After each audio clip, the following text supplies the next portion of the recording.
Journée nationale de l'agriculture, quel plaisir de retrouver notre acolyte, Monsieur Gilles Maréchal. Bonjour Gilles. Salut Eric, ça va? Important cette journée nationale de l'agriculture, on l'a vu tout dernièrement avec Dernière Action, cette publication au sein du Journal du Dimanche, de la lettre ouverte à Monsieur notre Président, Monsieur Emmanuel Macron. On est là finalement avec auprès de nos signataires sur lesquels nous allons revenir ensemble et nos partenaires à leur notifier ce que peut représenter pour eux une journée nationale de l'agriculture. Alors me vient forcément une question tout de suite Gilles. Pour toi, cette journée nationale de l'agriculture, qu'est-ce que ça représente? La journée nationale de l'agriculture, c'est quelque chose qu'on a depuis longtemps en tête, parce que la mission d'Agri-Demain, c'est de travailler sur justement l'image de l'agriculture et de mieux expliquer l'agriculture au grand public. Or, les Français connaissent mal l'agriculture. Ils ont quelques clichés en tête, et donc notre objectif au travers de cette journée, c'est notamment pour les jeunes générations, expliquer, donner la parole, et pendant une journée, sur le calendrier républicain, parler agriculture. C'est pas énorme. On a la journée nationale des grands-mères, on a une journée nationale de beaucoup de choses, mais il n'y a pas de journée nationale des agricultures. Donc nous, ce qu'on veut, c'est expliquer notamment la modernité de l'agriculture aux jeunes générations. Et c'est vrai, c'est la raison pour laquelle on a fait cette lettre ouverte la semaine dernière au président de la République. Et on est très fiers d'avoir eu une dizaine de personnalités extérieures au monde agricole, un écrivain, un sociologue, un grand chef, qui ont apporté leur soutien pour dire l'agriculture dans la société actuelle du XXe siècle, du XXIe siècle en France, ça compte et ça représente quelque chose. Alors bien évidemment, nos signataires sont là, tu les nommais, Monsieur Jean Viard, Éric Orsenna, Monsieur Stéphane Layani, Catherine Dumas, sénatrice, Sylvie Brunel, je ne vais pas tous les citer, on les revisitera ensemble puisqu'on ira à l'instar du jeu que tu te livres actuellement, c'est comprendre aussi pourquoi ils s'engagent, parce que c'est intéressant.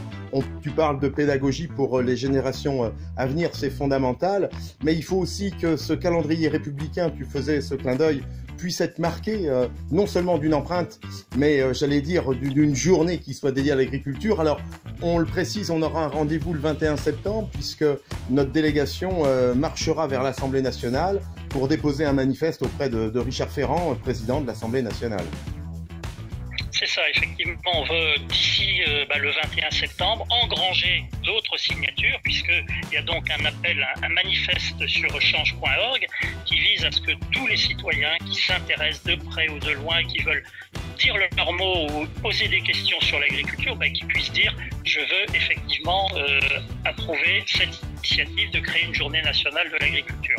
Je le répète, la journée nationale, ce qu'on veut dire, c'est la modernité de l'agriculture, la modernité alimentaire. On parle de la France au niveau gastronomique dans le monde entier. Alors bien sûr, parce qu'il y a des grands chefs, mais derrière, qu'est-ce qu'il y a? Il y a 500 à 600 000 agriculteurs qui font une diversité de produits et de production unique au monde. Donc ça, on l'a oublié aussi. Il y a ensuite une modernité des emplois. Il y a énormément d'emplois liés aux exploitations agricoles. Qui sait qu'un emploi agricole, c'est 5 emplois induits en dehors, en amont et en aval de l'exploitation agricole, un vétérinaire qui va travailler pour un éleveur, un marchand de tracteurs qui va travailler pour un céréalier. Voilà. Ensuite, une modernité environnementale. On critique beaucoup, on parle beaucoup du glyphosate. Il y a bien sûr des progrès à faire, comme tout secteur économique, mais c'est l'arbre qui cache la forêt. Les agriculteurs dans toutes les productions font des efforts pour répondre aux nouvelles demandes des citoyens qui veulent mieux manger, mais ils veulent savoir justement la façon dont a été produite leur alimentation. Et donc tout ça, on y répond. Et enfin, dernière chose, la modernité du métier en tant que tel. Je me souviens pour avoir interviewé le grand Michel Serres, qui est décédé l'an dernier, il disait avec le médecin, l'enseignant, l'agriculteur est un des métiers les plus complexes qui soit, parce que aujourd'hui c'est être agronome, c'est être sur Internet pour vendre, acheter ses productions ou ses intrants, c'est être un communicant, parce qu'il faut justement expliquer la façon dont on travaille, dont on produit. Donc, est-ce que tout ça, c'est pour dire que tout va bien dans le meilleur des mondes? Non. L'enjeu agricole, il y a énormément de défis à relever et c'est pour ça que cette journée nationale, on veut que ça soit une journée de dialogue construite avec les citoyens et on espère que le 21 septembre, on aura un maximum de signatures. Eh bien, écoute, Gilles, on va prendre tes paroles et les mettre en mouvement puisqu'on va cheminer jusqu'au 21 septembre pour aller quérir tout ensemble d'écho dans le cadre de cette journée nationale de l'agriculture. Et puis avec cette rentrée prometteuse, une rentrée agraire d'ailleurs, il faut se le rappeler que là encore notre calendrier agricole se charge de nous faire quelques petits rappels, quelques petits clins d'œil.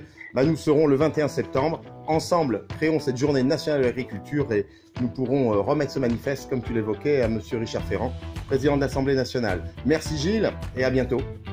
Merci à toi Eric, à bientôt. Et n'oubliez pas, votez.